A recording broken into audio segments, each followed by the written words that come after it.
What is going on, everybody? Welcome back to EU4 with the War of the Spanish Succession scenario. We are approaching the end. We've probably got 1 or 2, maybe 3. I don't know exactly how many years we're going through, but a few episodes to go till we reach the end date. And I have the extended timeline mod on. It's not actually been updated for a while, so which is fair enough. I'm not going to hold anyone to update a mod forever. It's been out for years. I'm not going to hold anyone to having to do that. That's the amount of work they put in just to even get it working the first time must have been incredible, let alone every other time Paradox update the game. So yeah, but we can't really go beyond 1821 at the moment. I think you can go back to an old version and reuse it, but I've not done that, so we're just playing this scenario to the end date that's built into the game. So yeah, as a heads up, and then we'll be going into a let's play of EU4 as France, as promised in the 1444 start date.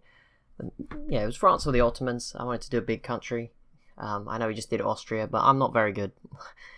You gave me loads of help, but I'm not that good. I'm not great. The 2 attempts as Venice might stand, There's a lot of good series. The thing is, you don't see the ones that sometimes end after 2 episodes or something ridiculous, or if it goes horrifically wrong. If it ends after like 2 episodes, I'll usually dust that one under the rug. No one knows it happened. We're all good.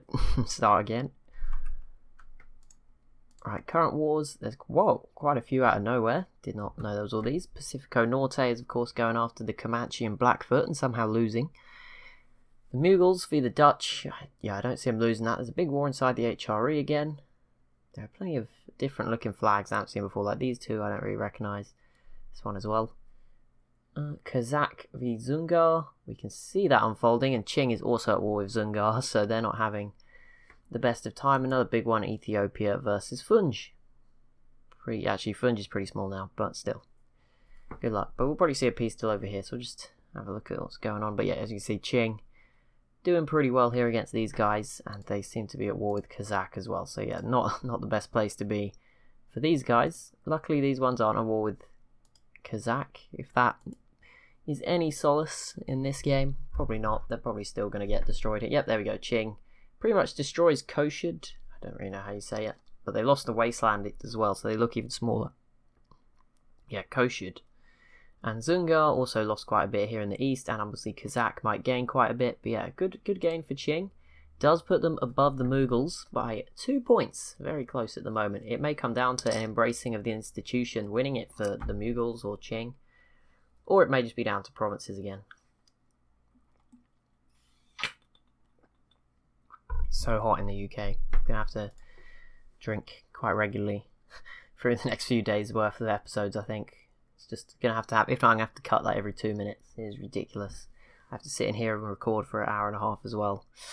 Very warm. And then edit for another hour and a half. Or at least, I don't edit for an hour and a half, but have it editing. Doing the rendering for an hour and a half. And uploading, all that fun stuff that goes on behind the scenes. The Ottomans, Russia, France had a weird alliance with Russia. They now have one with the Ottomans, which is arguably even scarier, but I guess that worked. Whoa! What's happening here then? England has declared war on England. No, the 13 colonies has declared an independence war and called in France and all of their colonies, because Scotland, Spain and all of theirs, and Newfoundland is in there as well, and they are against England, English Mexico, English Louisiana, Austria, Qing, oh my goodness, and Casco. Not so big, but this 1804, it's not like a world war, but it is almost certainly the biggest war the world will have ever seen at this point. Wow. Now, someone told me if I do this, I hope it doesn't break. Is this how it works? Perfect, it did work. So we can now go as we're England right now. I'm not playing as them.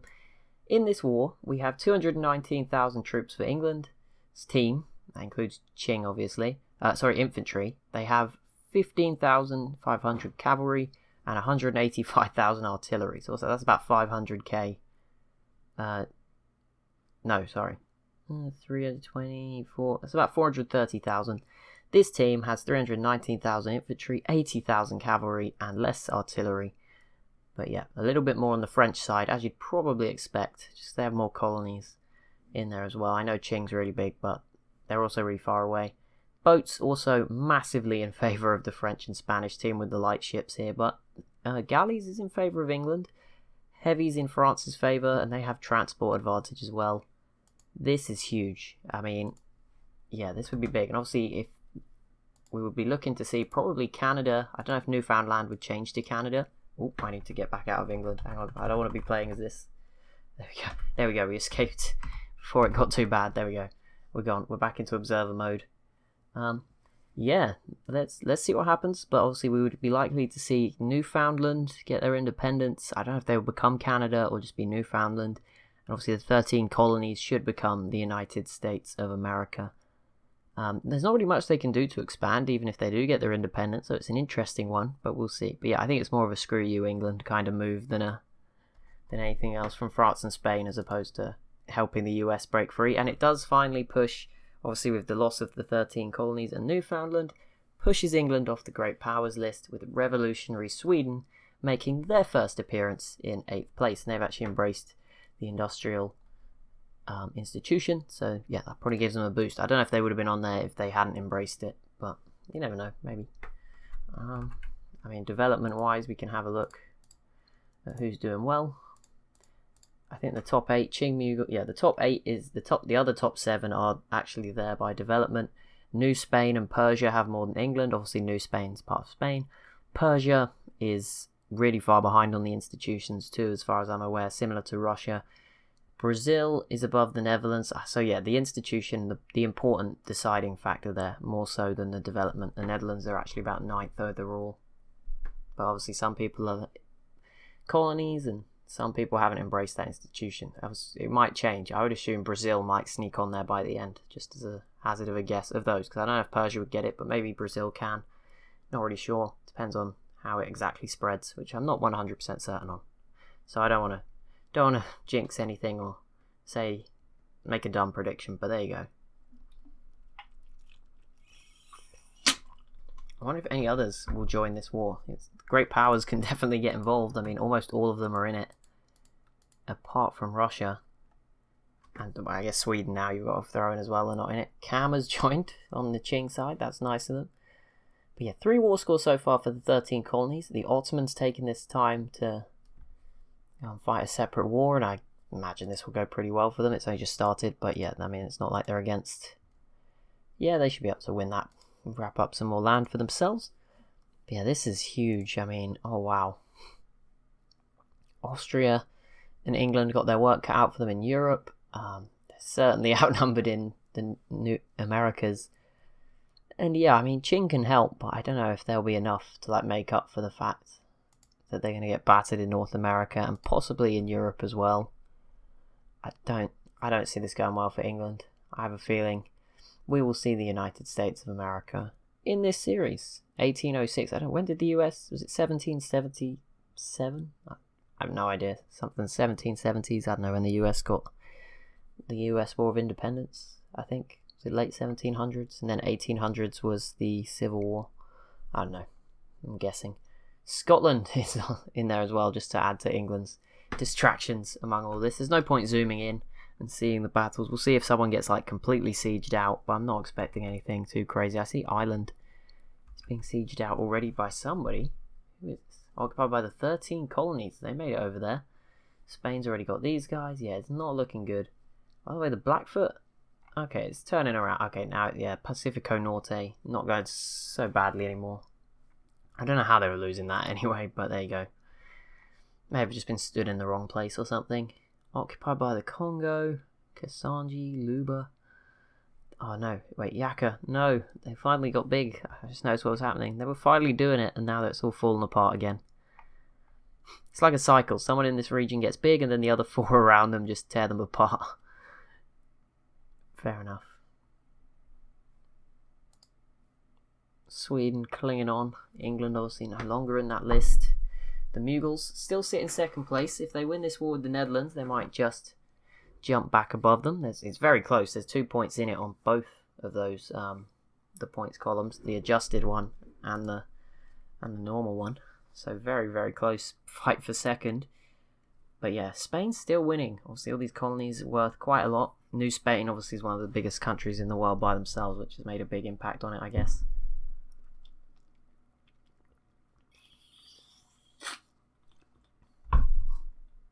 There's quite a few wars breaking out. I guess I feel like a lot of people are like, okay, the big boys are distracted. Time to see what we can do. That's probably what is going on. 8 war score. I think they need 50. And I think that accounts for everyone based on what happened with Brazil and Portugal. I might be wrong, but these guys didn't even have 50, I don't think.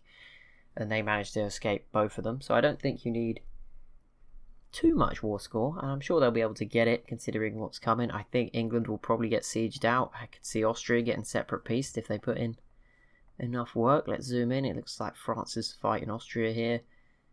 But yeah, England's doing okay for now. They've sieged out Scotland. Also, weren't Scotland a personal union? How have they got free? I don't know when that happened. Maybe it just broke, or is it some unique thing that's part of this? I don't really understand how that happened, but I guess as a vassal they got an option to leave, like I'm assuming Newfoundland did, if their liberty desire was so high. I'm just guessing at this point, but yeah, they probably got the choice and broke free at the same time. But it's not gone so well for them so far.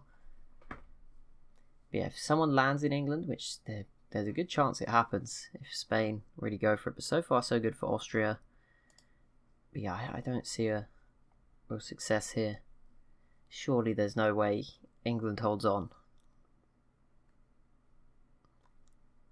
And yeah, the Ottomans, as you can see, pretty successful. As you can imagine, you have plenty of thousands of troops down here. Fallakia's here helping them out if they really needed that, I'm not sure, but regardless, they're here doing their bit. Russia's struggling with some more noble rebels. Commonwealth pretender rebels. Yeah, I don't know if Qing is really contributing here. I should probably slow the speed down because this is getting a bit much. There is a lot going on in that bottom war on this war screen, and there's all the other ones as well. Just in the last episode, we were in that quiet bit. There was just 3 little wars, nothing really going on, and then boom, it all just explodes into life with the biggest war probably that I've ever seen. I've said that a few times. We've had some huge ones in some of my recent Let's Plays. There was one when I was playing as Austria, and I think one before that, I don't know what series it was, that was just absolutely crazy with everyone in Europe like involved. It's usually the secession wars, you know, if someone like the Commonwealth normally leader dies or something like that, it just creates absolute chaos. France is obviously another big one that happens sometimes. I guess Spain as well. Some of those wars just lead to pandemonium. Yeah, Ottomans heavy victory, 88 war score now. But the big one, 19 war score. It is going in the 13 colonies' favour for now. No one else has joined. But yeah, so far so good. We might see a USA with some strong allies as well, but again, no real room to grow. I mean, they can't attack France or Spain, so it's not necessarily the ideal USA that you'd want. I mean, it depends if these other colonies get free at some point. I'm sure Spain's will have another crack. I'm sure France and Spain will manage to take the rest off each other. Newfoundland seems to be doing fine as well. They, of course, might also get their independence up here, and again, pretty limited in what they can do, but will be pretty cool to have them. I don't know where the 13... No, they won't be a great power. They're nowhere near. We have looked. You can check now, but I don't think they're particularly Commonwealth. Japan, New Grenada is above them. Bhutan is above them. Or Bhutan. They're the country in like Indonesia. Portugal, Prussia, yeah, the 13 colonies still here around Prussia and Australia. So it won't be a massive US or anything. They won't come close to, say, a Brazil. And these guys are Bhutan, if you were wondering. Sort of greeny yellow colour. Well, there's fights going on everywhere. England has got... Qing has just crushed the Philippines. That might be their only contribution, which is a bit sad for England, but it's the way it's got to be. Oh, England pieced out with Scotland and took some land off them, but it doesn't look like they... Did you take them back? Oh, yeah. It's a junior partner again. Poor Scotland. So they just got really screwed over. Now they're in a worse position. I guess if they got enough war score, maybe France could free them, but I won't get my hopes up. French revolutionaries again, so that's not good. France is not here right now either. They are busy sieging out Austria. I mean, this should go pretty well for them. They'll probably separate peace them. But yeah, France needs to be careful. It'd be a disaster if they had a revolution mid-war. Mid-biggest war ever as well, not just like any war. This is a pretty big one. Seeing some of those countries' numbers made me feel a lot better about when I play. Oh, okay, it was someone had minus 99 prestige. Yet French Louisiana, look at these. Portugal is down here. That makes me feel better. I never get that bad. Stability, some of them struggling. Income, who's got the biggest income? The Mughals, then Qing, Spain, Brazil is fourth. Chopping down the inflation. Oh my goodness, 51%. Japan struggling with inflation at 22%. I don't know if that's a lot in EU4. I guess it makes everything more expensive, as you can see, but yeah, I don't know. Some people have told me to run a lot higher. Normally I just keep it at 0, but apparently you can run it higher and it's fine.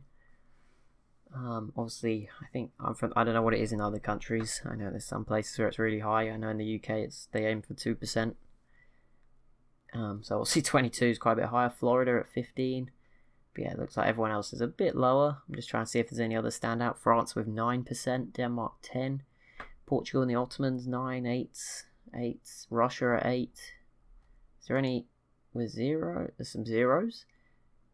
3. English Mexico's at 0. 13 colonies, big one at 0. Bhutan, French Canada, New Granada, New Spain, Brazil running at 0 as well. Who's got the most max manpower? This is not sorting my max manpower, is it? It is, but I'm just stuck in the middle of the list. Oh. Mughals with the most, then Qing, France, Russia, Ottomans, Austria. New Spain actually has more than Spain. Australia pretty high. You got power projection. Who's projected the highest? Congo. It's projected for the most growth. Spain, Mughal, not even growth, but I don't even know what this means really, but I think it's just based on what they've been doing relative to themselves. Mughals, Qing, Portugal's done stuff apparently. Lüneburg is doing things, but yeah, it's not necessarily the most useful stat to compare. Score through the ages is always... Ooh, score over time. This could be interesting. I might look at it at the end. Not right now. I'm trying to get back to the war menu. I'm nowhere near it, am I? Okay, all the rest of them sort of piecing out now. The Ottomans finished theirs. 33 war score now for the third. Yeah, the Ottomans conquered a lot down here. That's pretty big. And Austria has been separate peace. They are out of this, so that's pretty brutal. They're still allied to England, Brazil, Cologne, the Papal State, Tuscany, Lucca and Russia. That one with Brazil's interesting. Didn't even think about Brazil getting involved with any of the Europeans, but they are currently, allied with Austria. I mean, they're both Catholic, I would guess. Doesn't say for Brazil, but I would assume. Religion, Catholicism pretty dominant in the Americas. Little bits of Protestant on the East Coast and in the North. And it's sort of Northern Europe. 34 war score, but yeah, not looking good for England right now. They will probably lose their 2 best colonies, which is not great. That good old water bottle noise. Sorry if you heard it. You probably won't, because it'll probably get edited out. I do reduce it, because normally there's loads of mouse clicks as well that I try to move. I have my mouse very close to the microphone. Big, yeah. I don't want to zoom in too much just because you can't really tell what's going on. It's in this scale. I don't even know where the battlegrounds are sort of being fought now. Spain is actually fighting France's rebels for them. No one's actually landed in England. I know obviously Qing is doing a lot for them against Spain's colonies out this way. But out here, yeah, the English colonies that have stayed with England, very much under control. So I assume the war score is just going to tick, and then maybe eventually we will see a big peace deal pretty soon. I mean, I don't know. I don't see Qing getting separate peace either, so I'm sure it will be a big overall peace deal instead of just slowly chipping away. I'm sure it will just happen at some point. The game will freeze for like a minute, and then boom, it will be done. Usually what happens, 1809, we are getting nearer to the end. We've probably got a couple of episodes to go, because this one's obviously gone slower because I've had to lower the speed just because of everything that's going on. 38 war score, yeah, I definitely expect to see them free pretty soon. It'd be cool if they allied with Brazil and just started taking on the Europeans. I don't know if they'd win, but it would be kind of cool. We'll see what happens. I mean, they're going to be allied to France and Spain most likely, and I don't know what exactly Newfoundland will do should they get their independence as well. No, still 38. Prussia is fighting another war against Joloffe. They're not having a good time down there. They just keep getting kicked out and coming back again. Gen has actually grown really big. So is Morocco's looking a bit better. Air is growing. A few nations getting a bit bigger. Bono Man's come back. They were on the ropes. So, oh no, I've forgotten their name, which is really bad. But Yucca has disappeared. It was going so well for them, and then all of a sudden it's fallen apart again. Spanish South Africa certainly growing. There is such a mix of it's gonna be such a weird. I don't want to know what the future of this area holds because it's just different culture and everything. It's gonna be pretty messy. Knowing what EU4 is like. Oh, and we had a peace deal. The United States is here. There you go. The US allied with France and Canada with the first president, Ernest Warwick. There you go. New different president on the 23rd of February 1810. Oh no, he was inaugurated on the 7th of October. I think he was just the last leader of the 13 colonies. I don't think they've been at peace for 5 months. And here we go. A new nation is formed. The Grand Republic of Canada is here too. There we go. And the great powers now. England is no longer a part. Revolutionary Sweden will fill their spot for now. And that'll be it for this episode. So as always, if you have enjoyed, please do be sure to leave a like and a comment down below. Be sure to subscribe as well if you're new to the channel. And I'll see you in the next one.